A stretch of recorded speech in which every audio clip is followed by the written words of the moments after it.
Hey guys, and welcome to Crusader creepypasta, and also happy Halloween. Tonight we have a special treat for you guys. 3 creepypastas, all read by yours truly. So anyway, grab your popcorn, grab your pillow, pull those covers up, and be ready to be scared. I was on a business trip about a year ago, and I had to drive from Denver to LA. It was a long drive, and I was growing tired of the road, so I stopped at the Holiday Inn hotel that was nearby. I walked up to the desk and rung the bell. Just seconds later, a man came out from the back room. "Hello, sir. My name is John Shelby," the man said. "How can I assist you?" "I'm looking for a room," I replied. "Are there any available?" He searched in his computer to see if a room was available. To my luck, there was one more room left. He gave me a key and told me to have a nice night. I asked him to point me toward a vending machine, and he did just that. When I walked to the vending machine, craving a bag of chips, I noticed a pool at the end of the hall. A lot of hotels have pools. There's nothing strange about that. What got me confused was the fact that the water was red, blood red. I purchased my bag of chips and went back to the front desk where the man was still present. "What's up with that pool back there?" I asked him. "What do you mean, sir?" he asked, a confused look growing upon his face. "The water is red," I said. "Why is it red?" He took off his glasses and took a deep breath. "Well, it's kind of a freaky story," he said. "Years ago, a woman was found brutally murdered in that pool, and the water was contaminated with her blood." "Are you telling me that her blood is still in there?" No, of course not," he said. "The water was removed and the pool was closed down. Many people say they see the pool filled with red water." He put his glasses back on. Personally, I had never seen it, but I think this hotel likes to play tricks with your mind. "So this place is haunted, then?" He shook his head. The old storage sheds along the tracks were abandoned shortly after the Baltimore and Ohio Railroad was built, and it wasn't long before the poor folk of the area moved in. The sheds provided shelter of a sort, although the winter wind still pierced through every crevice, and the small fireplaces that the poor constructed did little to keep the cold at bay. A gentle, kindly woman named Jenny lived alone in one of the smaller sheds. She had fallen on hard times, and with no family to protect her, she was forced to find work where she could, and take whatever shelter was available to someone with little money. Jenny never had enough to eat, and in winter her tiny fire barely kept her alive during the cold months. Still, she kept her spirits up and tried to help other folks when they took sick or needed food, sometimes going without herself so that another could eat. One cold evening in late autumn, Jenny sat shivering over her fire, drinking broth out of a wooden bowl, when a spark flew from the fire and lit her skirts on fire. Intent on filling her aching stomach, Jenny did not notice her flaming clothes until the fire had burned through the heavy wool of her skirt and began to scorch her skin. Leaping up in terror, Jenny threw her broth over the licking flames, but the fluid did nothing to douse the fire. In the terror, Jenny fled from the shack and ran along the track, screaming for help as the flames engulfed her body. The station was not far away, and instinctively Jenny made for it, hoping to find someone to aid her. Within moments, her body was a glowing inferno, and Jenny was overwhelmed by pain. Her screams grew more horrible as her steps slowed. She staggered blindly onto the tracks just west of the station, a ball of fire that barely looked human. In her agony, she did not see the glowing headlight of the train rounding the curve, or hear the screech of the brakes as the engineer spotted her flying eaten figure and tried to stop. A moment later, her terrible screams broke off as the train motored down. Alerted by the whistle, the crew from the station came running as the engineer halted the train, and ran back down the tracks toward the poor dead Jenny, who was still burning. The men doused the fire and carried her body back to the station. She was given a pauper's funeral and buried in unmarked graves in the local churchyard. Within a few days, another poverty-stricken family had moved into her shack, and Jenny was forgotten. Forgotten, that is, until a month later, when a train rounding the bend west of the station was confronted by a screaming ball of fire. Too late to stop, the engineer plowed over the glowing figure before he could bring the train to a screeching halt. Leaping from the engine, he ran back down to the tracks to search for a mangled, burning body, but there was nothing there. Shaken, he brought his train to the station and reported the incident to the station master. After hearing his tale, the station master remembered the poor dead Jenny and realized that her ghost had returned to haunt the tracks where she had died. To this day, the phantom of screaming Jenny still appears on the tracks on the anniversary of the day she died. Many an engineer has rounded the curve just west of the station and found himself face to face with the burning ghost of screaming Jenny. As once more, she makes her deadly run toward the Harper's Ferry station, seeking in vain for someone to save her. It has always been an auspicious prospect for most children. A new house means new neighbors, a new yard, new friends, and a new school. And a new house for a boy of 9 means a new adventure. Well, at least until one has settled in. My parents and I decided to move due to a few continuous issues that had arisen in our previous town. More precisely, I had begun fights with other children. Each time I'd be sent to detention, my parents then called, and I would give a disingenuous excuse as to why I'd started it in the first place. Every time was akin to acting out a scene from a script. Each line would be repeated on cue, and each time I'd be grounded accordingly. I must concede that at the time I had no real reason for my behavior, at least nothing beyond acting out for attention. Back then I was merely a child yearning for more attention from my overworked parents. I knew no better. Unfortunately for me, the doctor my parents took me to believed he had an answer to my disparate behavior, ADHD, or better known as Attention Deficit Hyperactive Disorder, or so the man explained. I was then prescribed pills in which I had to take each morning before school. I ceased fighting and often slept during class, but my parents were grateful that they made looking after me less arduous. Nevertheless, I had already developed an indelible reputation with the other parents, and was thus banned from everyone's house. In other words, I had no friends anymore. I don't think this was the particular reason behind my parents' decision to move, but it was my best guess at the time. My parents were middle-class workers, and therefore frugal when choosing the house. It was located out in the country with a rather luscious lawn, almost endemic to the yard. The house itself was allocated in the center of this emerald grassland. Clearly it needed yard work, but to me it was a jungle of opportunities. I remember spending that first day hunting down insects and lizards, as well as any other creature I would notice during my cursory scan of the overgrown yard. The house itself was quaint and held no basement or upstairs floors.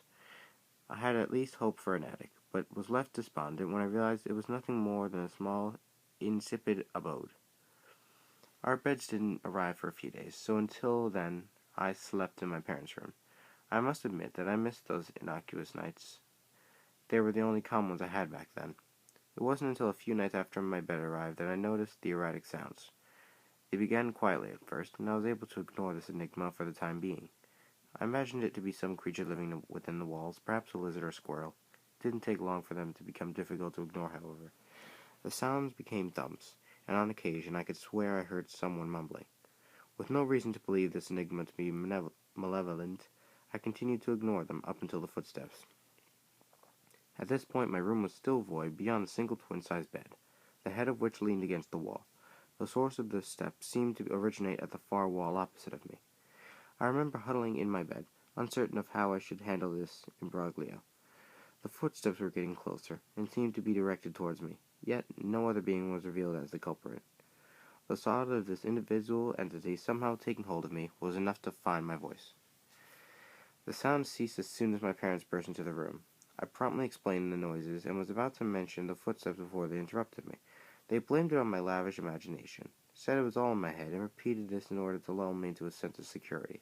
As a child, I took their words to heart, and let their explanations cocoon me in a blanket of their ignorance. I didn't hear the sounds again that night, or for the next few nights, and by the first day of school, I had chalked it up to a bad dream.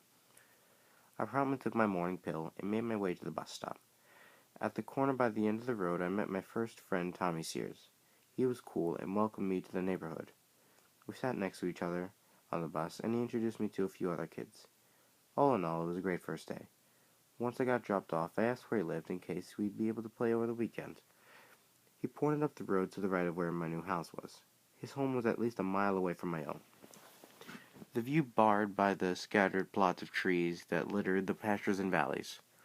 I should probably explain that the neighborhood was not very close-knit. Each house was a mile or so apart and obscured by farm trees and pastures. His particular house was also hidden by a wall of forested patches. We said our goodbyes, and I mentioned my implicit friend to my parents, who approved of my new social life. By that night, I felt none of my inane fear from before. That didn't last long. The sounds started again, this time more prominent. The murmurs, though indecipherable, were louder. They fell silent once the thumping began. At first it had a rhythm that slowly rose into a cacophony of muted noise. Eventually, the footsteps started again, once more directed towards me. The joys of the day drained from my conscious mind as fear overtook me. I tried to remember what my parents convinced me of, as this was all simply a part of my vivid imagination. However, that didn't work for long when a blood-curdling scream pierced the darkness. I in turn screamed in unison, once more calling my parents.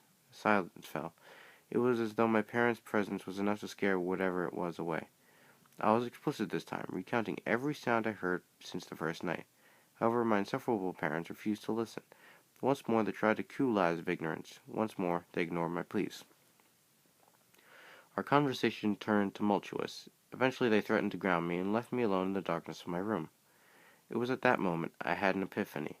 My parents couldn't help me. No, they wouldn't help me.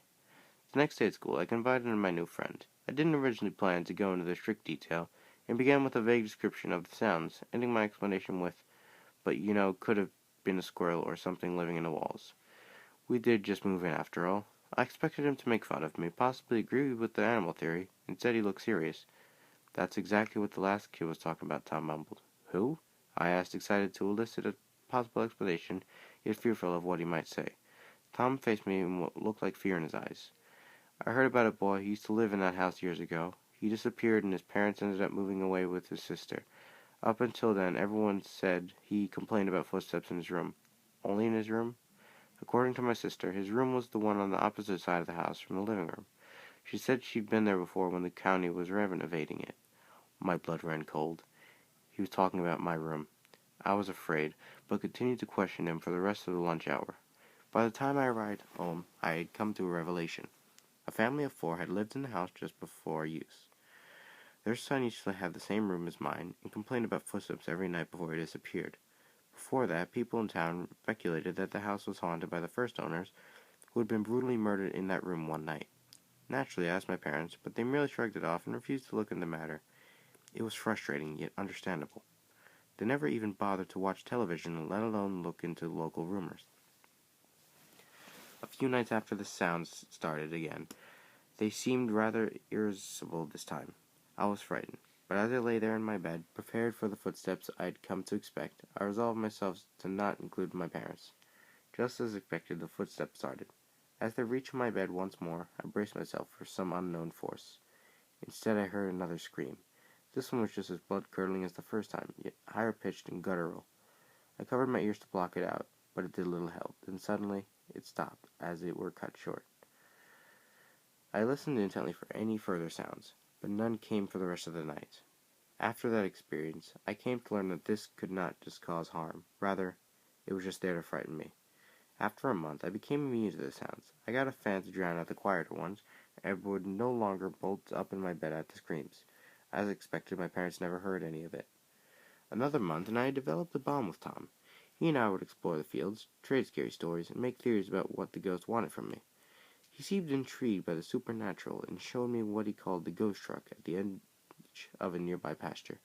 According to him, it would drive away of its own accord on random nights, and reappear with blood on its seats. None of this was proven, though we did talk about some day camping out in the pasture to spy on it to see if it moved. We never did. A month went by. The sounds and the footsteps gradually began to decrease in frequency. Originally I had heard them 3 to 5 times a week, but now they only occurred at random intervals. Not that I was complaining. Nonetheless, I never let Tom spend the night. I only went to his place. My parents never questioned this.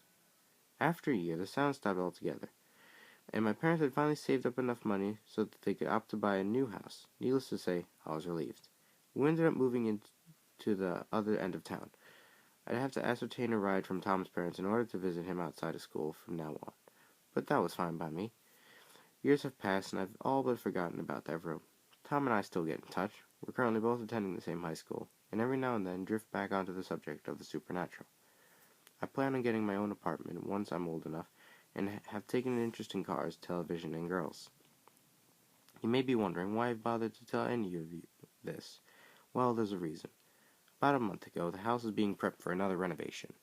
We had moved out for years, and my parents still never bothered to watch the news. I did. What I learned was disturbing. Our old house had been closed to the public and is currently under investigation. It would seem that while the renovators were attempting to remove a supposedly dead animal from under the house, they stumbled upon a cellar that had been blocked off by a board disguised as part of the outer wall. This cellar was small, but deep enough for a standing room.